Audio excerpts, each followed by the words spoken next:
Peter Rugg, le disparu. Écrit par William Austin. Conté par Rafadam. Jonathan Dunwell, de New York, à Monsieur Herman Kraft.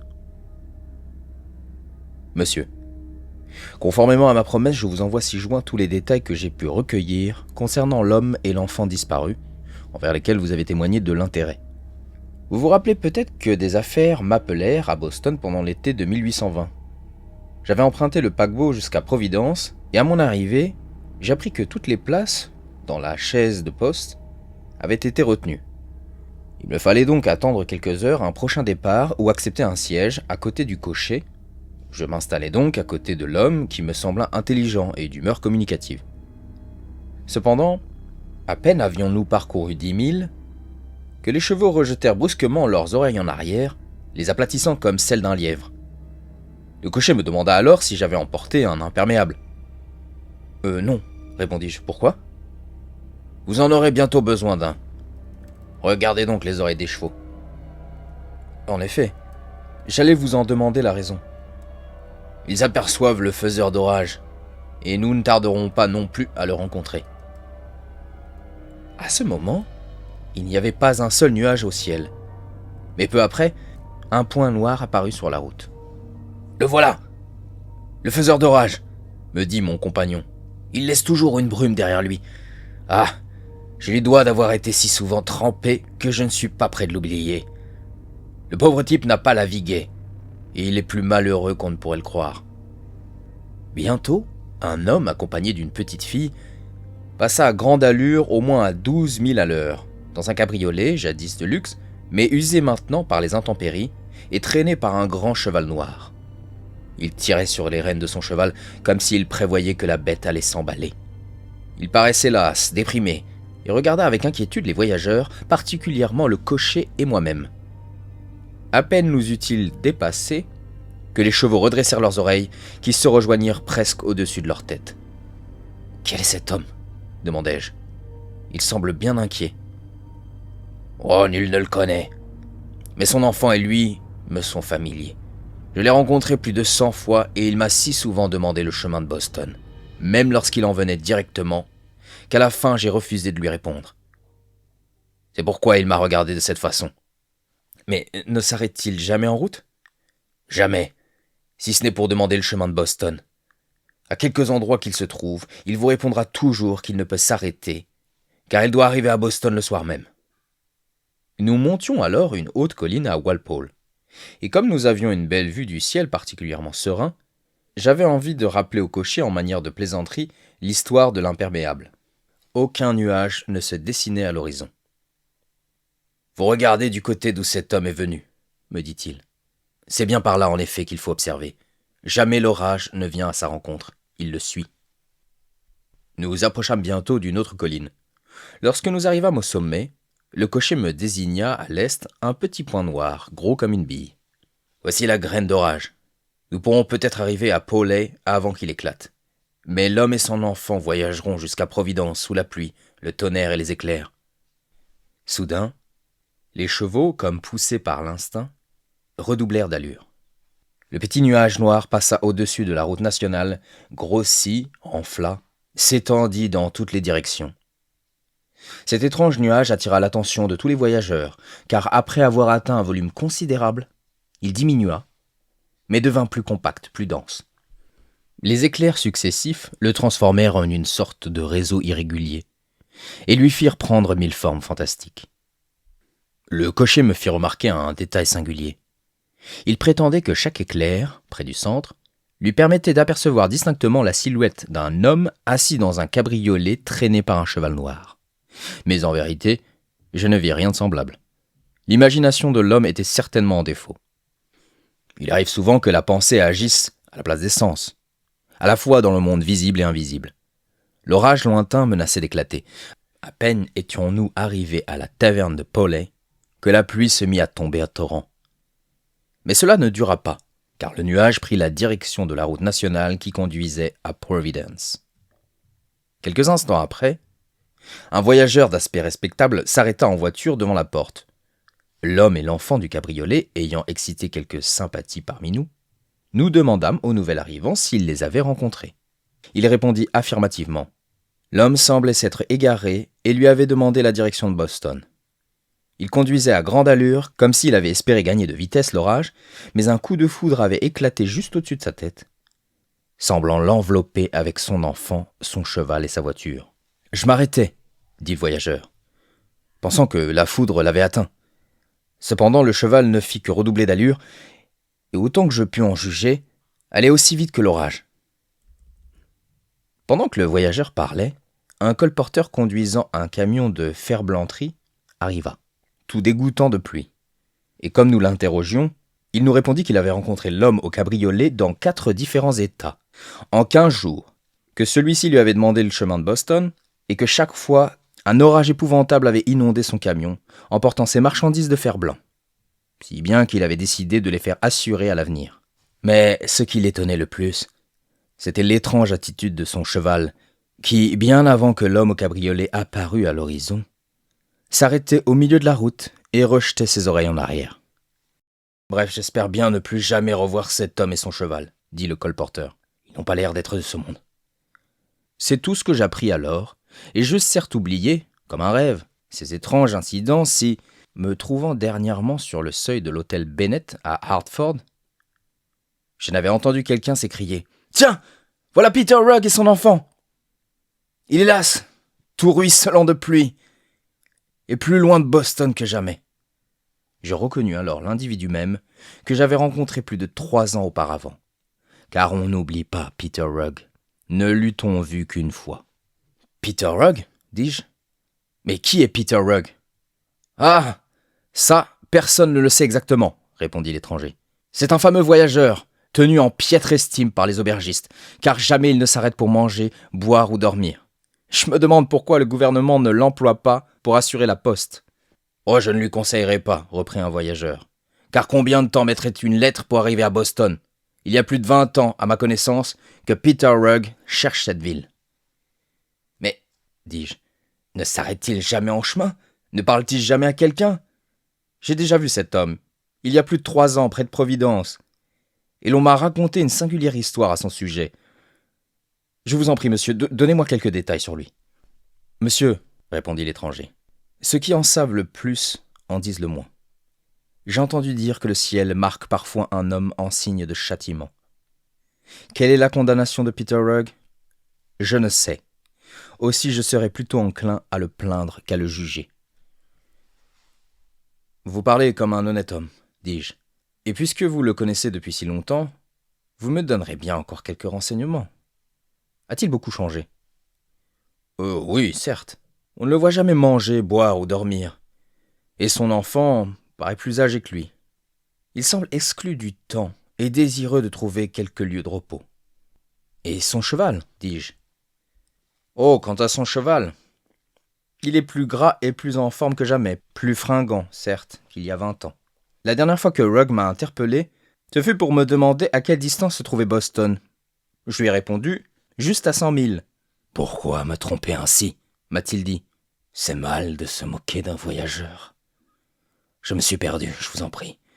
Indiquez-moi le plus court chemin de Boston. » Je lui répétais que Boston était à 100 000 de là.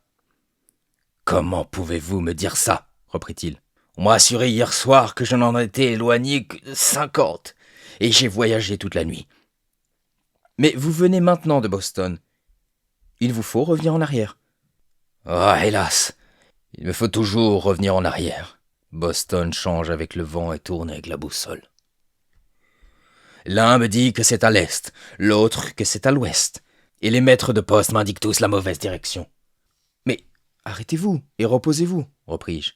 Vous êtes fatigué et tout trempé. »« Oui, il a fait un bien sale temps depuis que je suis parti de chez moi. »« Arrêtez-vous donc. »« Je ne peux pas m'attarder, car je dois être chez moi ce soir même. Je crois cependant que vous devez vous tromper sur la distance de Boston. » Il rendit alors la main à son cheval qu'il retenait avec difficulté et disparut en un éclair. Quelques jours après, je le rencontrai de nouveau un peu avant Claremont, gravissant les collines de Unity à environ 12 000 à l'heure. Son nom est-il réellement Peter Rugg? Ou l'a-t-on surnommé ainsi? Oh, je ne sais pas. Mais je présume qu'il ne reniera pas ce nom. Vous pouvez lui demander. Le voici avec son cheval. Un instant après, un cheval noir, fringant, s'approchait à grand trot. Je m'étais promis de parler à Peter Rugg, ou au moins à l'inconnu qui portait ce nom.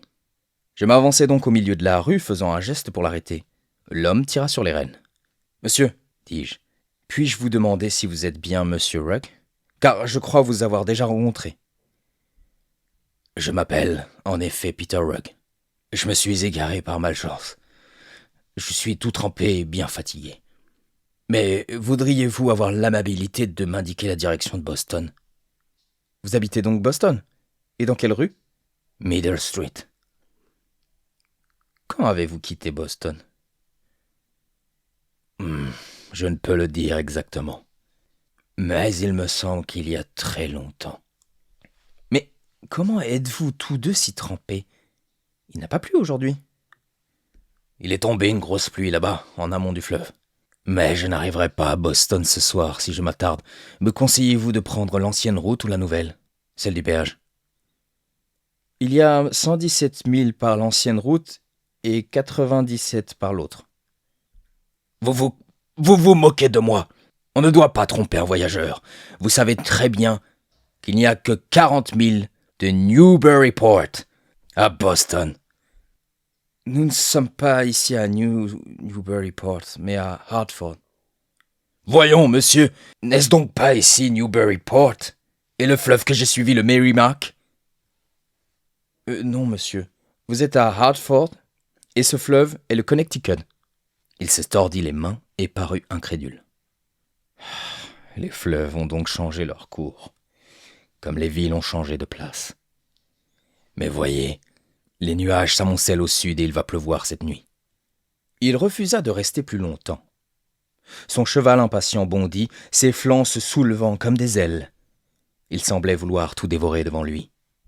Enfin, j'avais découvert, pensai-je, une clé de l'histoire de Peter Rugg, et je décidai la prochaine fois que mes affaires m'appelleraient à Boston d'y faire une autre enquête.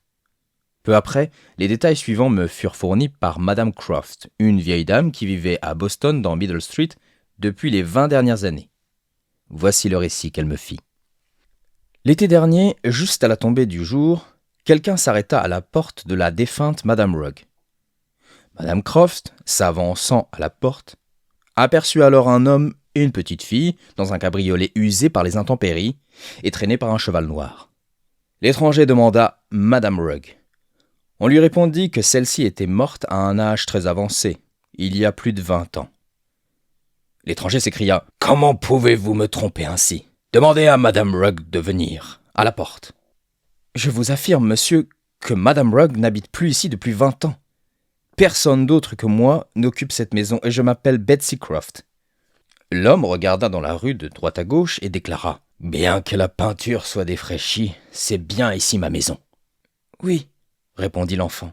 « Et voici la borne, devant la porte, sur laquelle je m'asseyais pour manger ma tartine de beurre. »« Mais elle me paraît être du mauvais côté de la rue, » reprit l'étranger. « C'est curieux. Tout semble ici avoir changé de place. Les rues ont changé, les gens ont changé, la ville ne me paraît plus la même, et fait plus étrange encore. Catherine Rugg a abandonné son mari et son enfant. Je vous en prie, continua-t-il. Savez-vous aussi, John Foy est rentré de mer? Il était parti pour un long voyage, c'est mon parent. Si je pouvais le voir, il me donnerait des nouvelles de Madame Rugg. »« Où habitait-il ? » demanda Madame Croft. Je n'ai jamais entendu parler de John Foy. »« Un peu plus loin, là-bas, dans Orange Tree Lane. »« Il n'existe aucune rue de ce nom par ici. »« Que me dites-vous? Les rues ont-elles toutes disparu? Orange Tree Lane est au bout de Hanover Street, près de Pemberton's Hill. Je ne connais pas non plus de rue de ce nom. »« Mais vous plaisantez, madame. Vous connaissez sûrement mon frère, William Rugg. Il habite dans Royal Exchange Lane, près de King Street. »« Je suis certaine qu'il n'y a pas de King Street dans cette ville. »« Pas de King Street. Pour qui me prenez-vous? Dites-moi plutôt qu'il n'y a pas de roi George. Cependant, madame, vous voyez que je suis ruisselant de pluie et fatigué, et j'ai besoin de repos. Je vais à la taverne Hart, près du marché. »« Mais quel marché, monsieur ? Car vous semblez égaré. Nous avons plusieurs marchés. »« Il n'y en a qu'un, près du port. »« Oh, le vieux marché ! Mais personne n'habite ce quartier depuis 20 ans, monsieur. » L'étranger eut l'air déconcerté et murmura à voix intelligible. « C'est curieux. Cette ville ressemblait pourtant à Boston. Mais je comprends maintenant mon erreur. Quelques autres Madame Rugg, quelques autres Middle Street. Alors, madame, pouvez-vous m'indiquer le chemin de Boston ? » ?»« Mais vous y êtes, monsieur. Ceci est la ville de Boston, je n'en connais pas d'autre. »« Il se peut que ce soit la ville de Boston, mais ce n'est pas celle que j'habite. Je me rappelle maintenant être passé sur un pont au lieu d'emprunter le ferry. Quel pont était-ce donc, je vous prie ? » ?»« C'est le pont Charles River. »« Ah, je comprends mon erreur. Un ferry relie Boston à Charlestown et non un pont. Ah oui, je me suis trompé. Si j'étais à Boston, mon cheval me conduirait directement à ma porte. Mais mon cheval, par son impatience, me fait comprendre qu'il se trouve dans un lieu inconnu. C'est absurde d'avoir pu prendre cette ville pour mon vieux Boston. Celle-ci est plus belle et plus récente. Je pense que Boston doit se trouver assez loin d'ici, puisque cette brave femme l'ignore. » À ces mots, le cheval se mit à piaffer et à frapper le sol de son sabot. L'étranger parut quelque peu déçu et soupira. « Je ne serai pas encore chez moi ce soir. » Puis, rendant la main, il s'éloigna dans la rue et disparut aux yeux de la femme. Il était évident que la génération à laquelle appartenait Peter Rugg avait disparu. Ce fut tout ce que je pus apprendre de Peter Rugg par Madame Croft. Mais elle m'indiqua un vieillard, M. James Felt, qui habitait non loin de là, et qui avait tenu un journal des principaux événements qui s'étaient déroulés depuis les 50 dernières années. À ma demande, elle le fit chercher. Lorsque je lui eus exposé l'objet de mon enquête, M. Felt me répondit qu'il avait connu Rugg dans sa jeunesse et que sa disparition avait causé quelques surprises. Mais comme il arrive parfois que des gens s'enfuient pour se débarrasser des autres, ou d'eux-mêmes, et qu'aucun créancier n'était venu réclamer quoi que ce soit, avec le temps, on avait bientôt oublié Rugg, son enfant, son cheval et sa voiture. « Il est vrai, dit M. Felt, que l'affaire Rugg donne à court à diverses histoires, vraies ou fausses. Je ne sais, mais d'étranges choses se passaient dans mon temps, sans que les journaux en fissent même mention. »« Monsieur, Peter Rugg est vivant.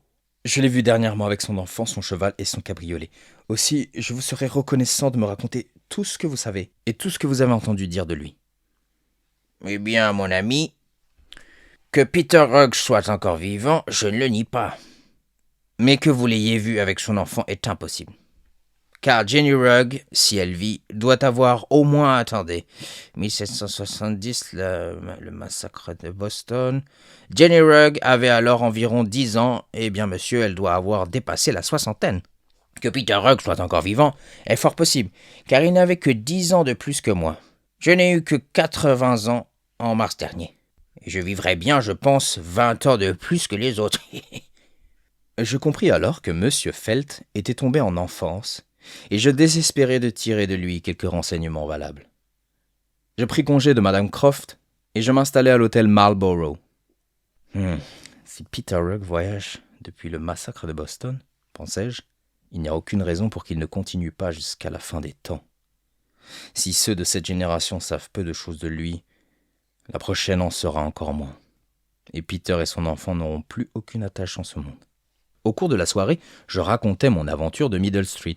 « Ah, croyez-vous vraiment avoir vu Peter Rugg ?» s'écria l'un de mes auditeurs en souriant. « J'ai entendu mon grand-père parler de lui, comme s'il croyait réellement cette histoire. »« Monsieur, je vous en prie, comparons l'histoire de votre grand-père avec la mienne. » Eh bien, si mon grand-père était digne de foi, Peter Rugg vécut jadis à Middle Street, dans cette ville même. Il jouissait d'une belle aisance avec une femme et une fille, et était estimé de tous pour sa vie régulière et ses bonnes mœurs.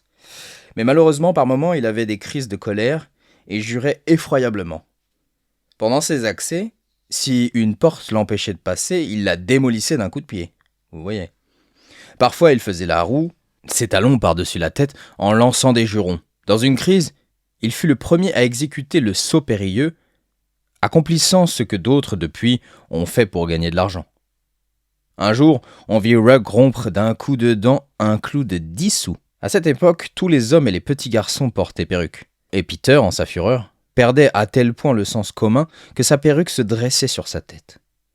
Certains prétendaient que c'était à cause de ses jurons.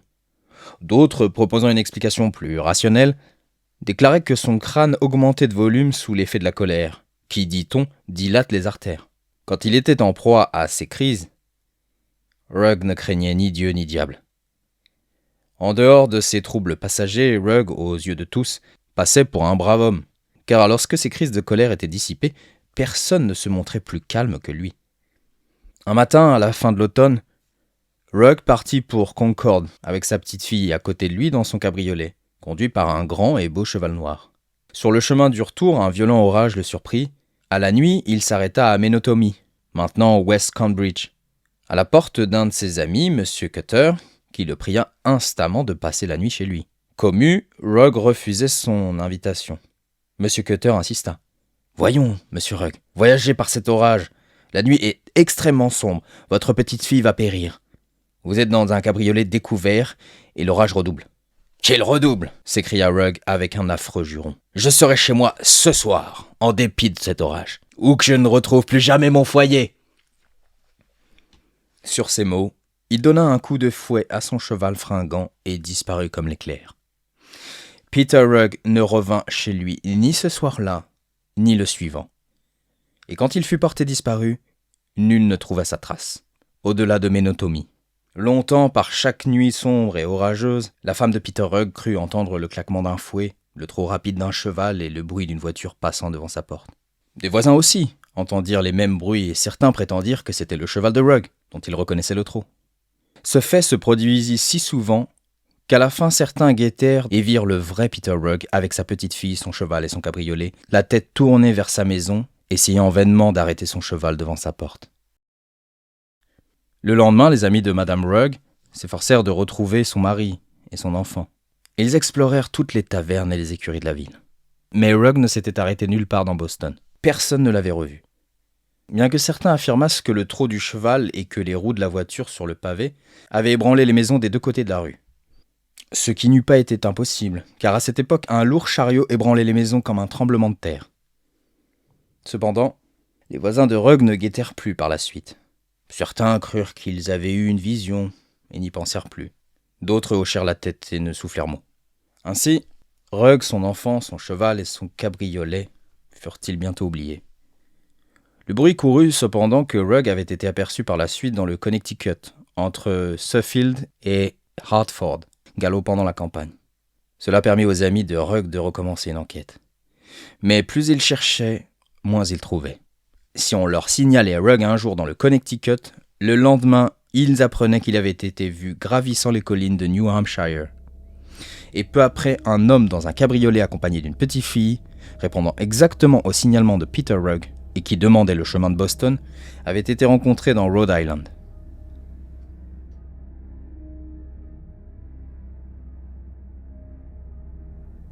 Pendant l'automne 1825, j'assistais aux courses de Richmond, en Virginie. Comme deux nouveaux chevaux grands favoris étaient engagés, l'assistance était des plus choisis et l'intérêt porté à son comble. Les partisans de Dart et de Lightning, les deux pur sang, étaient également inquiets et incertains du résultat. Un profane n'eût pu percevoir entre les deux bêtes quelques différences. Elles étaient en aussi belle forme, de même couleur, de même taille, et l'une à côté de l'autre, de même longueur à 1/2 centimètre près. Leurs yeux étaient proéminents, brillants, résolus. Lorsque les deux chevaux se regardaient, ils prenaient une attitude fière, semblaient raccourcir leur cou, faire saillir leurs yeux et bien reposer sur leurs 4 sabots. Ils offraient sans aucun doute des signes d'intelligence et faisaient preuve d'une courtoisie rare, même entre diplomates. Il était alors presque midi, l'heure de l'attente, du doute et de l'inquiétude. Les cavaliers montèrent leurs chevaux et ils étaient si légers, si minces, si aériens, qu'ils semblaient faire corps avec leur monture. Les nombreux spectateurs avaient pris place et immobiles semblaient des milliers de statues vivantes. Tous les regards étaient fixés sur Dart et Lightning et leurs 2 gracieux cavaliers. Rien ne rompait le silence, si ce n'est un courageux pivert qui attaquait l'écorce d'un arbre voisin. Le signal fut donné. Dart et Lightning y répondirent avec une vive intelligence. Tout d'abord, ils partirent à un trot lent, puis pressèrent l'allure et continuèrent au galop. Maintenant, ils fauchaient la plaine. Les 2 chevaux collaient au sol, tandis que les cavaliers, penchés en avant, touchaient presque de leur menton les oreilles de leur monture. Si le sol n'avait été parfaitement plat, s'il avait été marqué de quelques ondulations, de la moindre déclivité, les spectateurs eussent de temps en temps perdu de vue chevaux et cavaliers. Pendant que ces chevaux côte à côte semblaient voler sans ailes, et sans jamais se dépasser, tous les regards furent attirés par un spectacle imprévu. Juste derrière Dart et Lightning, un cheval noir, majestueux, d'une taille peu ordinaire, traînant un cabriolet usé par les intempéries, galopait sur le terrain. Sans effort apparent, il maintenait son allure, et avant que Dart et Lightning fussent arrivés au bout, dépassa les pur sang qui, devant ce nouvel adversaire, rejetèrent leurs oreilles en arrière et s'arrêtèrent brusquement. Ainsi, ni Dart ni Lightning ne remportèrent le prix. Les spectateurs, très nerveux, s'inquiétaient de savoir d'où était venu le cheval noir et le cabriolet. Beaucoup affirmaient qu'il n'y avait personne dans le véhicule. En effet, telle semblait être l'opinion générale, car le cheval noir avait été si rapide que même de près, on n'avait pu distinguer si la voiture était occupée. Mais les 2 cavaliers, tout près desquels le cheval noir était passé, affirmèrent qu'ils avaient distinctement aperçu un homme au visage triste et une petite fille dans le cabriolet. J'eus alors la conviction que cet homme était Peter Rugg. Mais ce qui surprit davantage fut que John Spring, l'un des cavaliers, celui qui montait Lightning, affirmait qu'aucun cheval vivant ne pouvait, sans ralentir son allure et attelé à une voiture, battre son pur sang. Il affirma avec véhémence qu'il ne s'agissait pas d'un cheval, mais d'un grand bœuf noir. « Ce qu'un grand bœuf noir peut faire, dit John, je n'en sais rien, mais aucun pur sang, pas même Childers volant, ne peut battre Lightning en course. » L'idée de John Spring provoqua l'hilarité générale, car il était hors de doute qu'un cheval noir bien entraîné avait interrompu la course.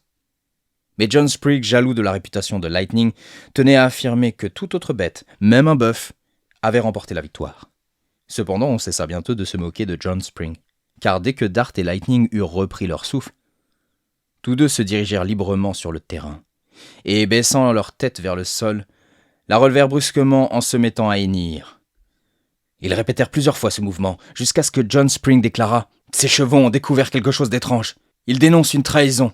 Je vais interroger Lightning. » Il se dirigea vers Lightning, saisit sa crinière, et Lightning, baissant la tête vers le sol, le renifla sans le toucher, puis levant la tête très haut, hennit si fort qu'on l'entendit de l'autre côté de la colline.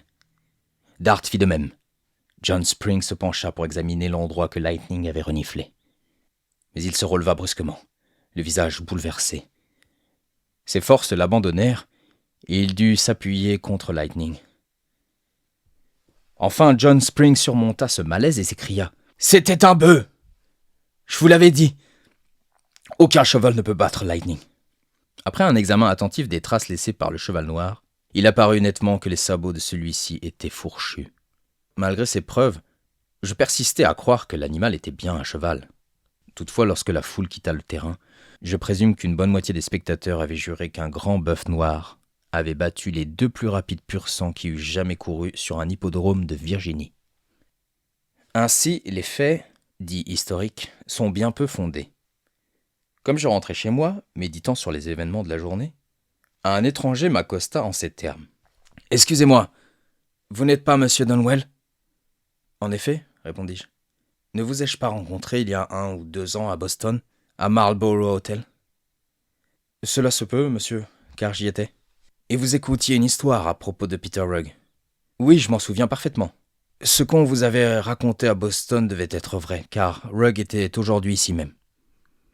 Cet homme est arrivé jusqu'en Virginie, et à ce qu'il paraît, il est allé au Cap Horn. Je l'avais déjà vu, mais jamais il ne galopait à une telle allure. Savez-vous, monsieur, où Peter Rugg passe l'hiver ? Car je ne l'ai vu qu'en été, et toujours lorsqu'il pleuvait, sauf aujourd'hui. »« Or, personne ne sait où Peter Rugg passe l'hiver, répondis-je, ni quand et où il dort, mange, boit, se repose. Il paraît avoir une idée assez peu précise du jour, de la nuit, du temps, de l'espace, de l'orage et du soleil. Son seul but est Boston. Il me semble que le cheval de Rugg dirige en quelque sorte le cabriolet, et que Rugg lui-même est sous la domination de son cheval. » Je demandai donc à l'étranger quand il avait vu pour la première fois Rugg et son cheval. « Eh bien, monsieur, pendant l'été 1824, je m'étais rendu dans le nord pour ma santé, et après vous avoir rencontré au 15 Marlborough, je revenais chez moi en Virginie quand, si j'ai bonne mémoire, je rencontrais cet homme et son cheval dans chaque état, entre cette ville et le Massachusetts. Parfois nous nous croisions, mais le plus souvent il me dépassait. Il ne me parla qu'une fois, et c'était en Delaware. En s'approchant, il retint son cheval avec difficulté. J'ai rarement vu plus beau cheval. Sa robe était plus brillante, plus pleine, plus douce que la peau d'une beauté noire. Lorsque le cheval de Rugg s'approcha du mien, il tira sur la bride, dressa ses oreilles et regarda fixement mon cheval. Immédiatement, celui-ci se recroquevilla sur lui-même, le poil plissé comme un vieux morceau de cuir brûlé. Frappé d'un maléfice, il restait cloué sur place, comme si ses 4 sabots eussent été à jamais fixés au sol. « Monsieur, peut-être vous rendez-vous à Boston ?» me demanda Rugg. « Et si cela était, je serais heureux de vous accompagner, car je me suis égaré. Et je dois être chez moi ce soir même. Voyez comme mon enfant a sommeil. Pauvre petite, elle est la patience même. »« Mais vous n'arriverez pas chez vous ce soir, monsieur, répondis-je, car vous vous trouvez à Concord, dans le comté de Sussex et dans l'état de Delaware. » « Que voulez-vous dire par l'état de Delaware ? Si j'étais à Concord, il n'y en aurait plus que 20 000 jusqu'à Boston. Et mon cheval Lightfoot me conduirait au ferry de Charlestown en moins de 2 heures. Vous vous trompez, monsieur. Vous êtes certainement étranger. Et cette ville ne ressemble en rien à Concord. Je la connais bien. J'y suis allé en quittant Boston. »« Mais je vous assure, vous êtes à Concord, dans l'état de Delaware. » »« Encore une fois, que voulez-vous dire par État ? » demanda Rugg. « Eh bien, l'un des États-Unis. »« État ? État ? État ? » répéta-t-il à voix basse. « Cet homme est un mauvais plaisant et veut me faire croire que je suis en Hollande. » Puis, élevant la voix, il dit « Monsieur, vous semblez être un gentleman, et je vous prie instamment de ne pas me tromper. Indiquez-moi vite, pour l'amour de Dieu, la bonne route pour Boston, car voyez, je ne peux plus tenir mon cheval, il n'a rien mangé depuis que j'ai quitté Concord. »« Mais monsieur, vous êtes ici, à Concord en Delaware, et non à Concord en Massachusetts. Vous vous trouvez maintenant à 500 milles de Boston. » Rugg me regarda alors avec plus de douleur que de rancune et répéta « 500 milles ? Le malheureux ! Qui aurait jamais pu le croire fou ? Mais rien n'est si trompeur en ce monde que les apparences. 500 milles. Ceci est plus fort que le fleuve Connecticut. » J'ignore ce qu'il entendait par le Connecticut, mais son cheval bondit et Rugg disparut en un éclair. Peu après, je revis Rugg à la barrière de péage entre Alexandria et Middleburg. Pendant que je m'acquittais de la taxe, je fis remarquer à l'employé que la sécheresse était plus grande dans cette région que plus au sud. « Oui, dit-il, la sécheresse est excessive. Et si un voyageur ne m'avait raconté hier que l'homme au cheval noir avait été aperçu dans le Kentucky, il y a 2 ou 3 jours, je n'en parierais pas moins pour la pluie dans quelques minutes. » Je scrutais l'horizon, où je ne pus discerner le moindre nuage annonciateur d'une averse. « Remarquez, monsieur, reprit l'employé, là, à l'est, juste au-dessus de la colline, un petit point noir, pas plus gros qu'une groseille, et qui, pendant que je vous parle, augmente de volume, passe au-dessus de la route nationale et s'avance vers vous régulièrement, comme si son seul dessein était d'inonder quelques objets. »« Oui, en effet, je l'aperçois, dis-je. Mais quel rapport y a-t-il entre ce nuage d'orage, un homme et un cheval ? Oh, il y en a plus d'un. Mais arrêtez-vous un instant, monsieur, car je vais peut-être avoir besoin de vous. Je connais ce nuage, je l'ai déjà vu plusieurs fois. Je suis sûr de ne pas me tromper. Vous allez bientôt voir un homme et un cheval noir. » Pendant qu'il parlait, nous entendîmes en effet le grondement lointain du tonnerre, et bientôt les éclairs illuminèrent le paysage comme une fête villageoise. À 1 mille environ, nous vîmes l'homme et le cheval noir sous le nuage. Mais avant qu'ils fussent arrivés à la barrière de péage, le nuage s'était dissipé et pas une goutte de pluie ne tomba près de nous. Comme l'homme, en qui je reconnus immédiatement Rugg, essayait de passer, l'employé baissa la barrière sur la route, saisit les rênes du cheval et demanda 2 $. Éprouvant quelque sympathie pour Rugg, je m'interposai et priai l'employé de ne pas le traiter trop durement. Mais il répondit qu'il n'avait que trop de motifs de le faire, car l'homme était passé plus de 10 fois sans payer, que de plus le cheval lui avait décroché une ruade, qui aurait pu lui être mortelle, que l'homme était toujours passé si rapidement que les charnières rouillées de la barrière n'avaient jamais pu l'arrêter à temps.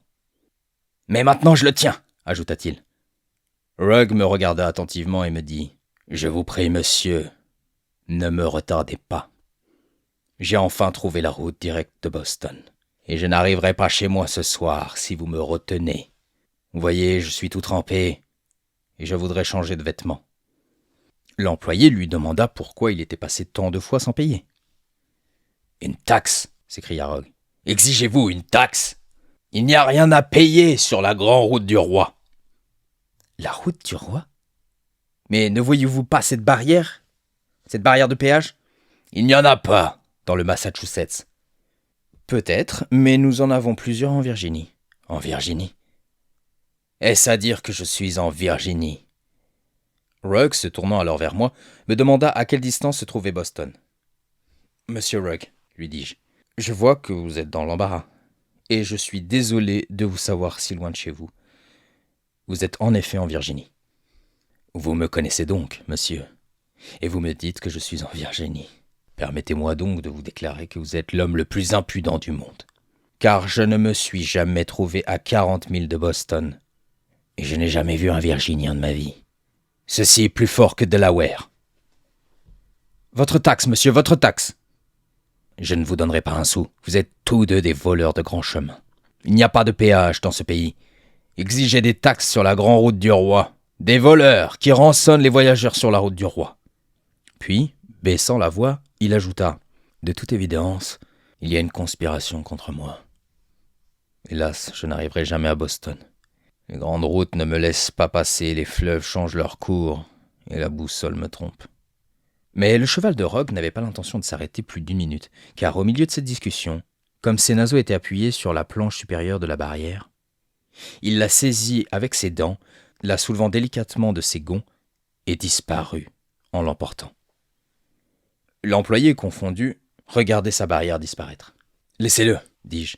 Le cheval abandonnera bientôt votre barrière et vous la retrouverez. » J'avais éprouvé le secret désir d'arrêter Rugg, de vider ses poches, pensant qu'un tel examen révélerait des choses importantes. Mais ce que j'avais vu et entendu ce jour-là n'avait prouvé qu'aucune force humaine ne pouvait retenir Peter Rugg contre son consentement. Je décidai donc de traiter Rugg avec douceur la prochaine fois que je le rencontrerais. En me dirigeant vers New York, je passai la barrière de péage de Trenton, à New Brunswick. Je m'aperçus que la route venait d'être refaite en macadam. On venait d'y étendre les petits cailloux. Je remarquai alors régulièrement, à tous les 8 pieds environ, les cailloux étaient déplacés sur une surface d'environ un demi-boisseau. Ce détail singulier m'incita à en demander l'explication à la prochaine barrière. « Monsieur, me répondit le péager, votre question ne me surprend pas. Cependant, je suis incapable d'y répondre. En effet, je dois être ensorcelé, et ce péage est certainement enchanté. Car ce que j'ai vu l'autre soir ne peut être qu'une vision, sinon toutes les barrières deviendraient inutiles. » « Je ne crois pas au sortilège, répondis-je. Si vous me racontez en détail ce qui s'est passé la nuit dernière, je vous en donnerai une explication rationnelle. Eh bien, vous vous rappelez peut-être qu'il faisait l'autre nuit singulièrement sombre. Monsieur, je venais de baisser la barrière quand je vis ce qui me sembla tout d'abord être un combat entre deux armées. Les coups de fusil et l'éclair des bouches à feu ne cessaient pas. Comme cet étrange spectacle s'approchait à moi à la vitesse d'un ouragan, le bruit redoubla, et une forme compacte sembla rouler sur le sol. Le plus magnifique feu d'artifice surgit de terre et éclaira ce spectacle mouvant.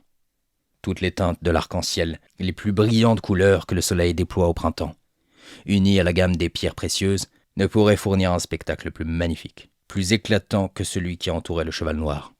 Toutes les étoiles du ciel semblaient s'être réunies en apothéose au-dessus de la route de péage. Au centre de cette conflagration, un homme était assis, bien visible, dans un vieux cabriolet, traîné par un cheval noir. La barrière, selon les lois de la nature et celles de l'État, aurait dû se dresser comme un obstacle devant eux et rompre l'enchantement. Mais le cheval sans effort sauta la barrière et entraîna derrière lui l'homme et la voiture sans même toucher la barre supérieure. C'est ce que j'appelle un sortilège, qu'en pensez-vous, monsieur ? Mon ami, lui dis-je, vous avez grandement travesti un fait naturel. Cet homme était Peter Rugg, en route vers Boston. Il est vrai que son cheval galope à toute allure, et ne pouvait, ce faisant, s'empêcher de déplacer des milliers de cailloux, qui, volant en toutes directions, se heurtaient, résonnant et provoquant des milliers d'étincelles. La barre supérieure de votre clôture n'est guère qu'à 2 pieds du sol, et le cheval de Rugg, bon sauteur, pouvait aisément soulever le léger cabriolet au-dessus de la barrière. Cette explication satisfit M. MacDougall, et je m'en félicitais. Sinon, ce brave homme tout fraîchement débarqué d'Écosse aurait pu ajouter ce fait à la liste déjà longue de ses superstitions. Ayant ainsi exorcisé la route de Macadam, le tourniquet de péage et M. MacDougall lui-même, je continuais mon voyage vers New York. Je m'attendais fort peu à rencontrer Peter Rugg, ou à en avoir des nouvelles, car il avait maintenant sur moi une avance de 12 heures. Je n'entendis pas parler de lui sur la route d'Elizabethtown. Et j'en conclus donc que la veille, il s'était dirigé vers l'ouest après avoir franchi le péage. Mais juste avant d'arriver à Paul's Hook, je remarquai une foule compacte de voyageurs sur le ferry-boat. Tous étaient immobiles et regardaient fixement un même point. En me voyant arriver, l'un des employés du ferry, M. Hardy, qui me connaissait bien, retarda 1 minute le départ, afin de me faire passer, et venant à ma rencontre me dit « Monsieur Dunwell, nous avons à bord quelque chose d'étrange qui intriguerait le docteur Mitchell. Sans doute un poisson inconnu qui a remonté l'Hudson, non ? Non, c'est un homme qui a l'air de sortir tout droit de l'arche de Noé. Il est accompagné d'une petite fille, son véritable pendant, et d'un beau cheval attelé au plus étrange cabriolet que l'on puisse imaginer. « Oh, monsieur Hardy, vous avez décroché la timbale, m'écriai-je. Personne avant vous n'a pu retenir Peter Rugg assez longtemps pour l'examiner à son aise. Vous le connaissez ? Demanda M. Hardy. Non, personne ne le connaît. Mais tout le monde l'a vu. Retenez-le aussi longtemps que possible, retardez le bateau sous n'importe quel prétexte, coupez les rênes au cheval, faites tout au monde pour le garder à bord. En arrivant sur le ferry-boat, je fus frappé par le spectacle qui s'y déroulait. Là où se trouvaient en effet Peter Rugg, sa fille Jenny et leur cheval noir, paisibles comme des agneaux entourés de plus de 50 personnes qui semblaient privées de leur sens, sauf d'un, immobiles, ils retenaient leur souffle et étaient tous yeux. Rugg leur semblait venir d'un autre monde. Et à son tour, il les regardait comme des créatures d'une autre planète. Nul ne parlait. Je ne me sentais pas disposé à rompre ce silence, me félicitant de voir pour une fois Rugg au repos. Bientôt, Rugg murmura à voix basse. « Encore une autre invention. Des chevaux au lieu d'avirons. Les gens de Boston ont vraiment des idées originales. » Il apparaissait nettement que Rugg dut être d'origine hollandaise. Il portait 3 paires d'un vêtement court, jadis appelés simplement culottes, et qui n'étaient pas encore usés. Mais le temps les avait marqués, les faisant tellement rétrécir qu'on voyait à l'endroit des genoux plusieurs épaisseurs de tissus de qualité et de couleurs différentes. Ses nombreux habits, dont les basques lui tombaient sur les genoux, lui donnaient une certaine corpulence. Dans son large manteau brun, on aurait dû tailler une demi-douzaine de pardessus modernes. Les manches étaient aussi larges que des sacs de farine. Et dans les parements, un nouveau-né eût trouvé sa place. Son chapeau, jadis noir, maintenant d'un brun rouge, n'était ni rond, ni fendu, mais d'une forme indéfinissable, et donnait au visage plein de Rugg un air de dignité antique. L'homme, bien que profondément hâlé par le soleil, ne paraissait pas âgé de plus de 30 ans. Il avait perdu son regard triste et inquiet, était très calme et semblait heureux. Le cabriolet dans lequel il se trouvait était très spacieux, de toute évidence solide, et construit pour durer des siècles. Du bois employé, on aurait pu tirer 3 voitures modernes. Semblable à une voiture de Nantucket, il détrônait tout ce qui fut jamais sur roue. Le cheval aussi était un objet de curiosité. Sa taille majestueuse, sa crinière et sa queue lui donnaient un grand air d'autorité, et ses naseaux, largement ouverts, révélaient un souffle inextinguible. Il était évident que ses sabots avaient été fendus, probablement sur quelque nouvelle route passée au macadam, et qu'ils reprenaient leur forme primitive. Ainsi John Spring n'avait-il pas eu tout à fait tort en les affirmant fourchus. Cette scène muette aurait pu se prolonger longtemps, car Rugg ne montrait aucun signe d'impatience. Mais son cheval, qui était resté tranquille pendant plus de 5 minutes, n'avait pas l'intention de persister dans cette oisiveté. Il se mit à hennir, et un instant après, de son sabot droit, il frappa le sol. « Mon cheval s'impatiente. Il voit le quartier nord, » dit Rugg. « Dépêchez-vous, ou je ne pourrai plus le tenir en main. » À ces mots, le cheval leva la patte gauche, et lorsqu'il la reposa, tout le ferry-boat en fut ébranlé. 2 hommes saisirent immédiatement le cheval par les naseaux. D'un coup de tête, il les envoya dans l'Hudson. Pendant que nous nous efforcions de les repêcher, le cheval se tint parfaitement tranquille. « Ne taquinez pas mon cheval, il ne vous fera pas de mal. Il est tout simplement désireux comme moi d'arriver sur une rive plus belle. Il voit l'église du Nord et sent son écurie. »« Monsieur, dis-je à Rugg en usant d'un léger subterfuge, je vous en prie, dites-moi, car je suis étranger. Quel est ce fleuve et quelle est cette ville de l'autre côté? Vous êtes sans doute du pays. » « Ce fleuve, monsieur, s'appelle le fleuve Mystique, et ceci est le ferry Winnisimet. Nous avons conservé les noms indiens. Et cette ville est Boston. Certes, vous devez être étranger pour ignorer que Boston, là-bas, est la capitale des provinces de la Nouvelle-Angleterre. »« Pardon, monsieur, y a-t-il longtemps que vous avez quitté Boston ? » ?»« Oh, je n'en sais rien. Je me suis rendu dernièrement avec ma fille à Concorde pour y voir des amis. Mais j'ai honte de vous l'avouer, je me suis égaré sur le chemin de retour, et je n'ai pas cessé de voyager depuis. Personne n'a pu m'indiquer ma route. C'est mal de tromper ainsi un voyageur. Mais, monsieur, mon cheval s'impatiente. Lightfoot jusqu'à présent n'a fait que quelques mouvements de croupe et un signe de tête. Mais je ne suis pas responsable de ses pattes. » À ces mots, Lightfoot leva sa longue queue et la fit claquer comme un fouet. L'Hudson retransmit le son. Immédiatement, les 6 chevaux se mirent en marche et firent avancer le bateau. Les eaux de l'Hudson étaient calmes comme de l'huile, pas la moindre ondulation ne s'y dessinait. Mais les chevaux, partis au trot léger, s'emportèrent bientôt en un galop. L'eau balaya le plat-bord. Le ferry-boat fut enseveli dans un océan d'écume et le bruit des vagues devint semblable au grondement d'une cataracte. Lorsque nous arrivâmes à New York, on put voir le magnifique sillage blanc laissé par le ferry-boat sur l'Hudson.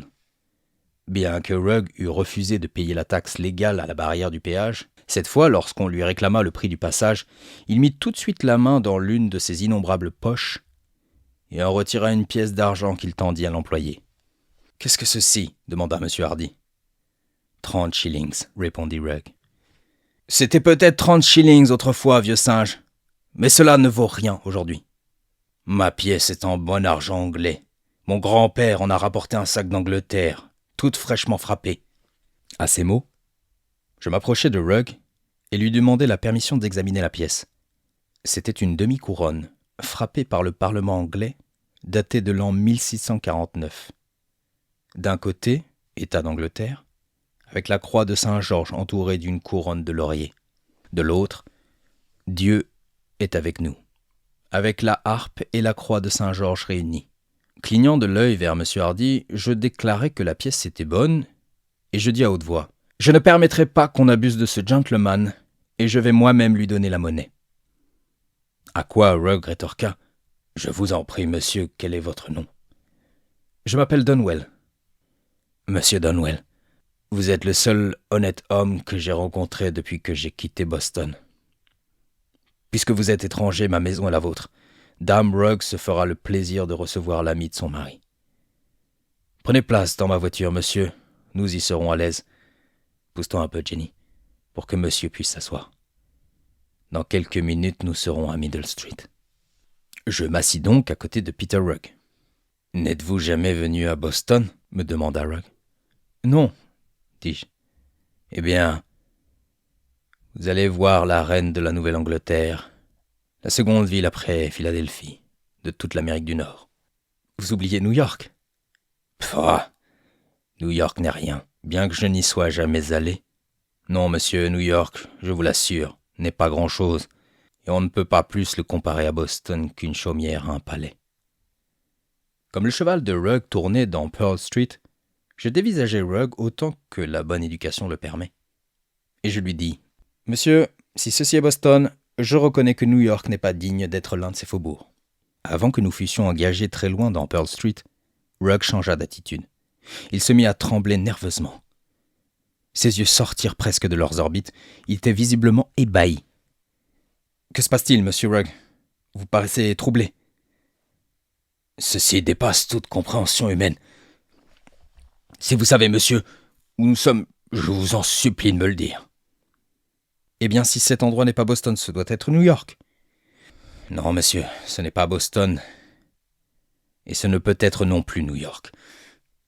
Comment pourrais-je être à New York, qui se trouve presque à 200 milles de Boston ?» À ce moment, nous arrivâmes dans Broadway, et Rugg, cette fois, sembla perdre la tête. Il n'existe pas de lieu pareil en Amérique du Nord. Tout ceci est l'effet d'un enchantement, c'est un mirage, en dehors de toute réalité. Voici bien, semble-t-il, une grande ville, des maisons, des magasins, des produits magnifiques, des hommes et des femmes innombrables et aussi occupés, aussi pressés que dans la vie réelle. Tout surgit en une nuit du chaos. À moins que quelque séisme épouvantable n'ait jeté Londres ou Amsterdam sur les côtes de la Nouvelle-Angleterre. Ou peut-être que je suis en train de rêver, bien que la nuit semble plutôt longue. Mais il m'est déjà arrivé en une nuit de me rendre à Amsterdam, d'acheter des marchandises chez Van Dogger et de revenir à Boston avant l'aube. À ce moment, des cris retentirent. « Arrêtez ces fous! Ou ils vont nous tuer !» Des centaines de gens essayèrent en vain d'arrêter le cheval de Rugg. Mais Lightfoot ne se laissait retarder par aucun obstacle. Il filait droit devant lui comme une flèche.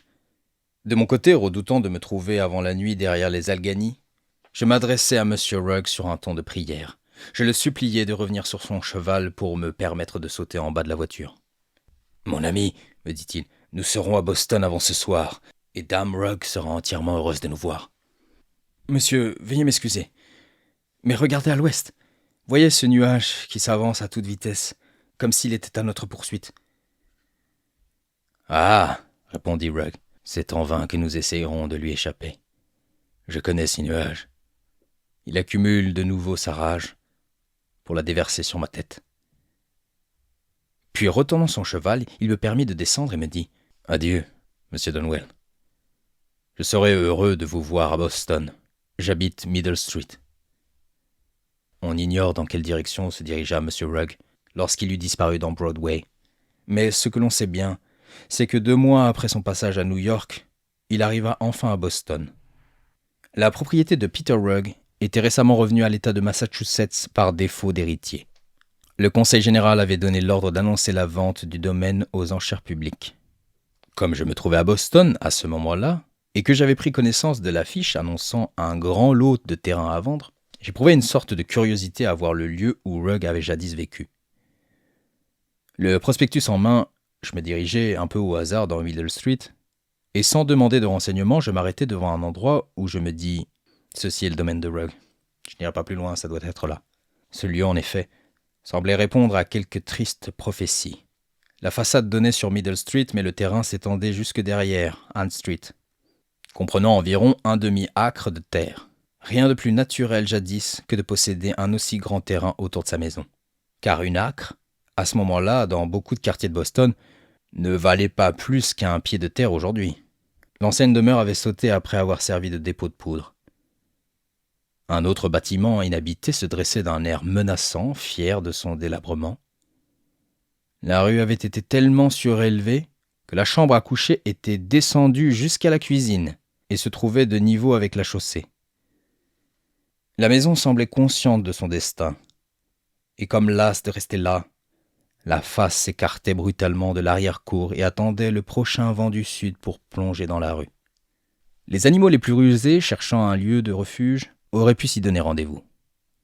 Là, sous la grosse poutre, le corbeau eût été en sécurité, et dans les niches inférieures, on aurait pu trouver le renard et la belette endormie. La main du destin, pensais-je, s'est lourdement abattue sur ces lieux, et plus encore sur ses premiers propriétaires. Qu'il est étrange qu'un si vaste terrain soit resté sans héritier. Cependant, Peter Rugg pourrait passer aujourd'hui devant son propre seuil et demander « Qui habitait là, jadis ?» Le commissaire-priseur nommé par la ville pour vendre la propriété était éloquent comme beaucoup de commissaires de Boston. L'occasion semblait lui fournir matière à un beau discours. Son devoir et son secret désir le poussaient à briller. Il s'adressa au public en ces termes. « Ce domaine, messieurs, que nous vous offrons aujourd'hui appartint jadis à une famille maintenant éteinte. Pour cette raison, il est échu à l'État.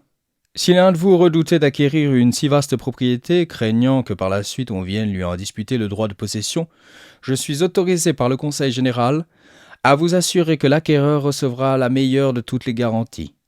Une action d'État.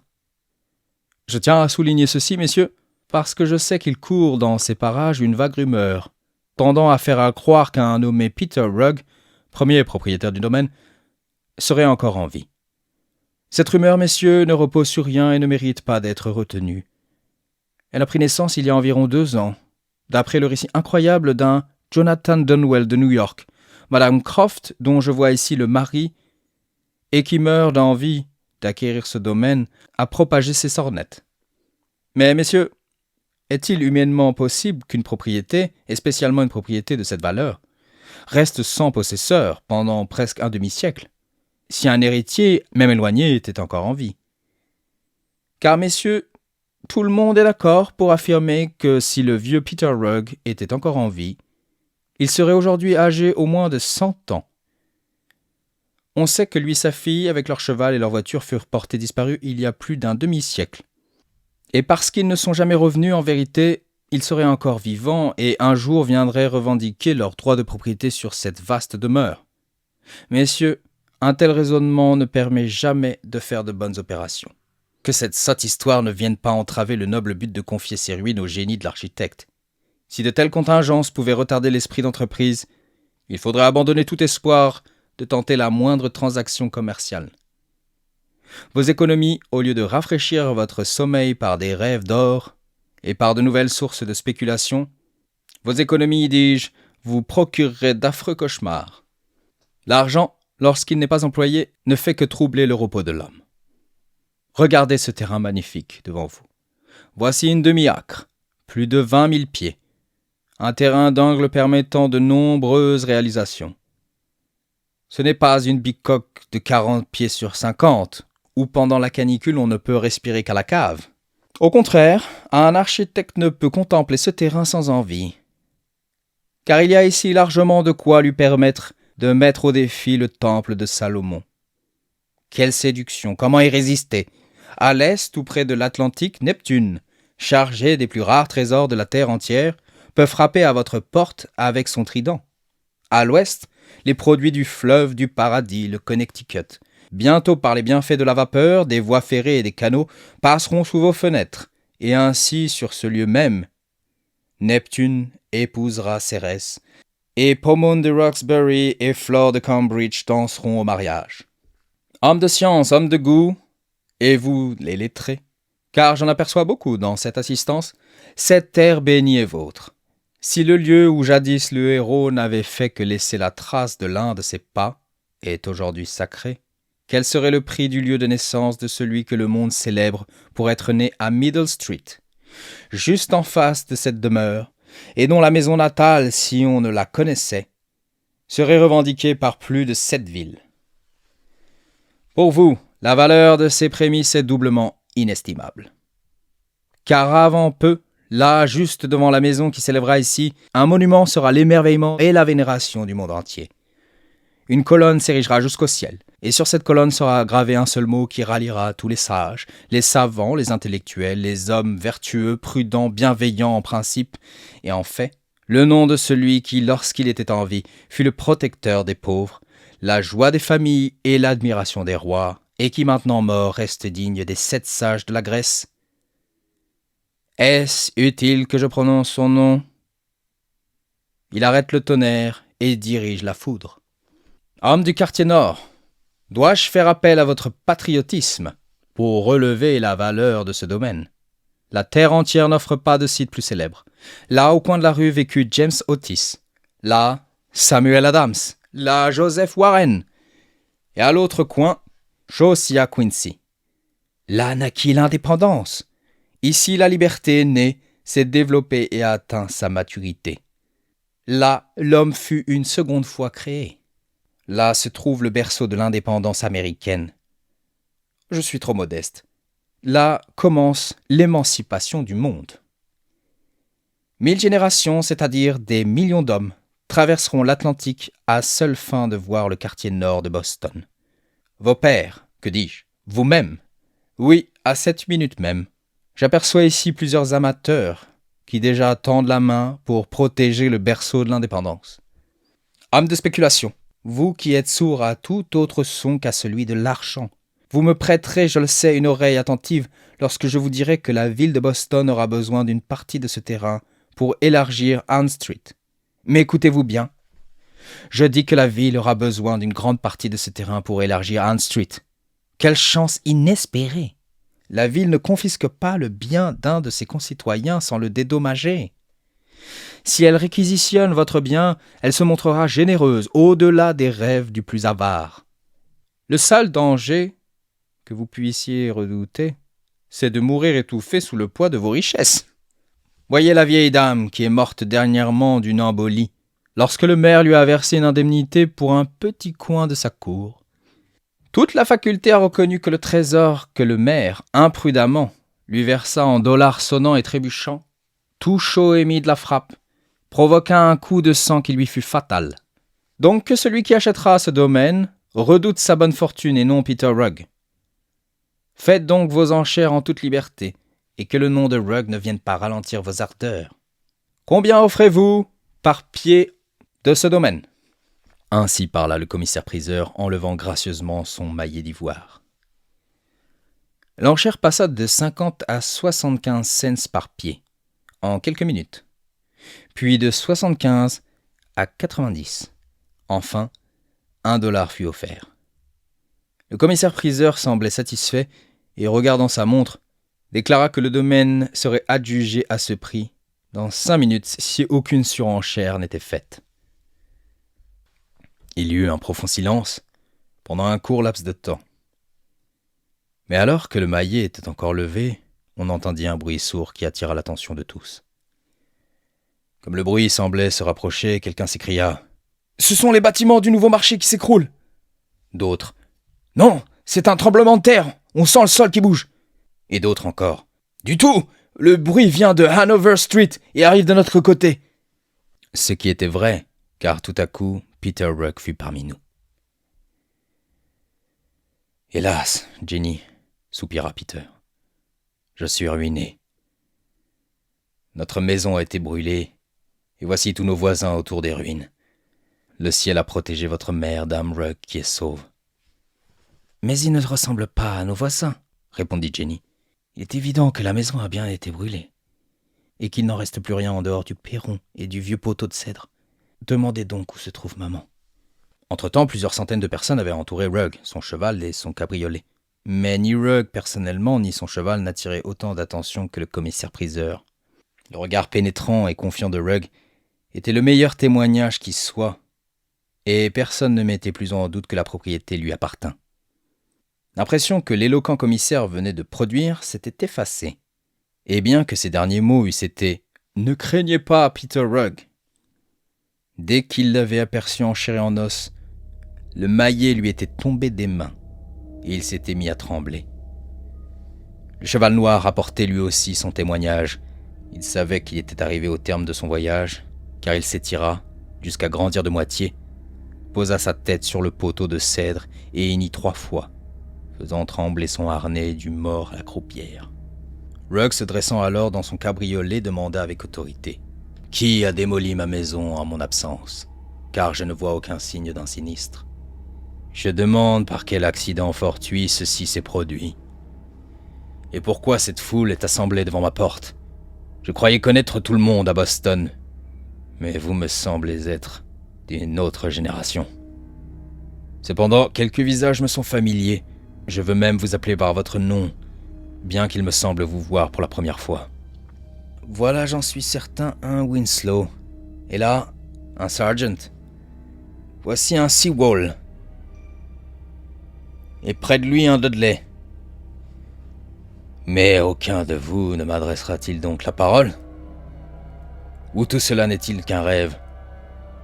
Je vois en effet de nombreux visages d'hommes, avec des yeux bien ouverts, et cependant vous semblez tous muets, sourds, ou frappés de paralysie. C'est étrange. Aucun de vous ne me dira donc qui a démoli ma maison? Alors, une voix s'éleva de la foule, mais je ne peux dire exactement d'où elle venait. Il n'y a rien ici d'étrange si ce n'est vous, Monsieur Rugg. Le temps qui anéantit et qui renouvelle toute chose a détruit votre maison et nous a placés ici. Vous avez passé de nombreuses années dans un mirage. L'orage que vous avez défié comme un impie à Ménotomie s'est enfin apaisé. Et vous ne retrouverez jamais votre chez vous, car votre maison, votre femme et vos voisins ont tous disparu. Votre domaine reste, mais non votre foyer. Vous avez été exclu du siècle dernier, et vous ne pourrez jamais faire partie de celui-ci. Votre foyer a disparu, et vous n'en aurez plus jamais d'autre en ce monde. Fin.